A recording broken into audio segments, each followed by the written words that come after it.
حضرت محمد بن محمد جرجانی فرماتے ہیں کہ ایک رات میں نے خواب میں اللہ کے رسول صلی اللہ تعالیٰ علیہ وسلم کی زیارت اس طرح کی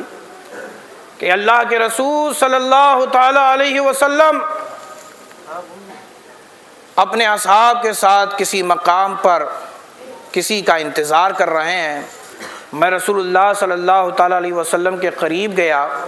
سلام عرض کیا، بعدہ رسول اللہ سے دست بستہ میں نے عرضی لگائی، اے اللہ کے رسول آپ یہاں پر کیا کر رہے ہیں، کس کا انتظار کر رہے ہیں؟ تو اللہ کے رسول صلی اللہ تعالیٰ علیہ وسلم نے ارشاد فرمایا، انتظر محمد ابن اسماعیل، میں یہاں پر محمد ابن اسماعیل کا انتظار کر رہا ہوں، میں محمد ابن اسماعیل کا انتظار کر رہا ہوں۔ اور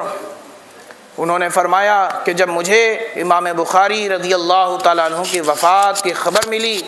تو خدا کی قسم یہ وہی دن تھا جس کی رات میں نے رسول اللہ صلی اللہ تعالیٰ علیہ وسلم کو امام بخاری کا انتظار کرتے ہوئے دیکھا تھا،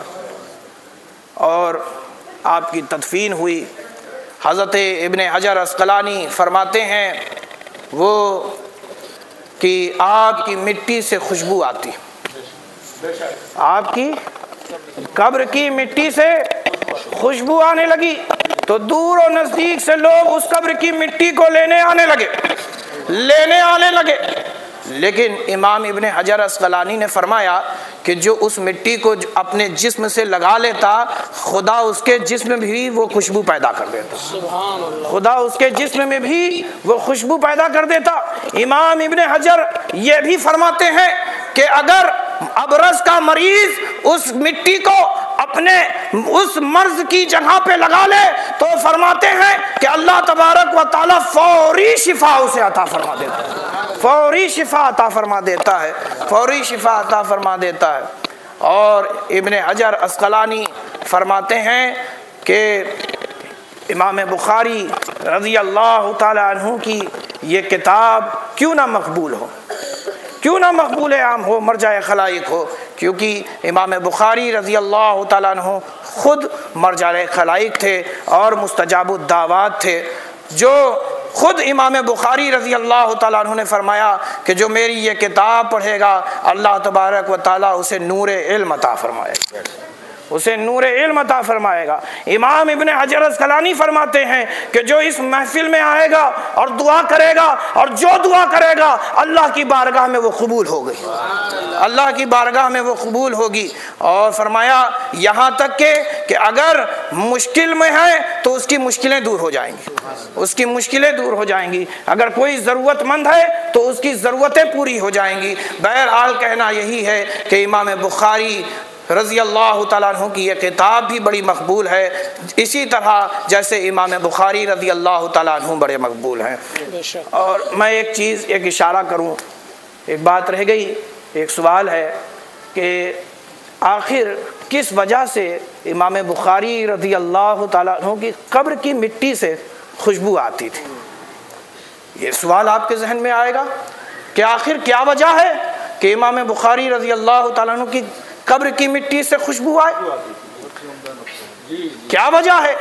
تو اس کی وجہ یہ ہے کہ ان کا رسول سے محبت، رسول سے محبت، اور رسول کی محبت ہی تھی کہ امام حجر عسقلانی نے 10 سال کی عمر میں 70,000 احادیث کثیرہ کو حفظ کر لیا، اور انتقال کے وقت تک حضرت امام بخاری رضی اللہ تعالیٰ عنہ نے اپنے سینے میں 6 لاکھ احادیث کثیرہ کے حافظ ہو گئے۔ یہاں پہ ایک لطیف نقطہ ہے کہ کیوں قبر کی مٹی سے خوشبو آتی تھی، اس کی وجہ یہ بتائی جاتی ہے کہ حضرت امام بخاری رضی اللہ تعالیٰ عنہ نے اپنے سینے میں رسول کی احادیث کو محفوظ فرما لیا تھا۔ وہ رسول کی حدیث جو لبعائے مصطفیٰ سے گلاب کی پنکھڑیوں کی طرح بکھرتی تھی، حضرت امام بخاری نے ان بکھرے ہوئے حدیث کو جمع فرما لیا، اور جس طرح گلاب سے خوشبو آتی ہے امام بخاری سے بھی خوشبو آنے لگی، امام بخاری سے بھی خوشبو آنے لگی، امام بخاری سے بھی خوشبو آنے لگی۔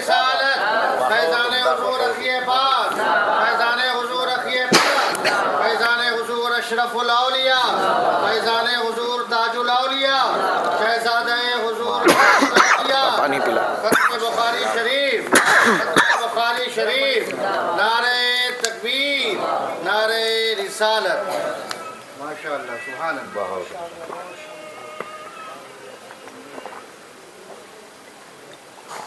الحمدللہ۔ آئیے، وقت بہت کم ہے، یوں تو اگر فضائل و مناقب بیان کیے جائیں تو اس محفل میں بیان نہیں ہو سکیں گے۔ آئیے ہم اور آپ ایک مرتبہ اس حدیث پاک کی طرف نظر کر لیں۔ میں آپ کو ایک چیز بتا دوں، عام طور پر محدثین کے یہاں دو طریقے رائج تھے۔ ابھی آپ نے تلاوت حدیث کی اور شیوخ نے آپ کے سماعت کیا،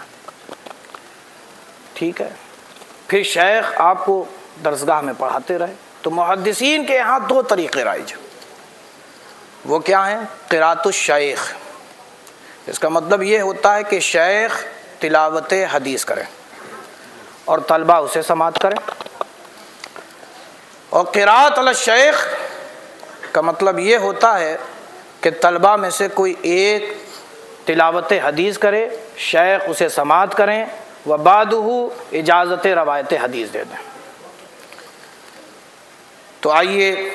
میں پڑھتا ہوں، آپ بھی ساتھ میں پڑھیے گا تاکہ ہمارا عمل دونوں پہ ہو جائے۔ باب قول اللہ وندع الموازین القسط لیوم القیامہ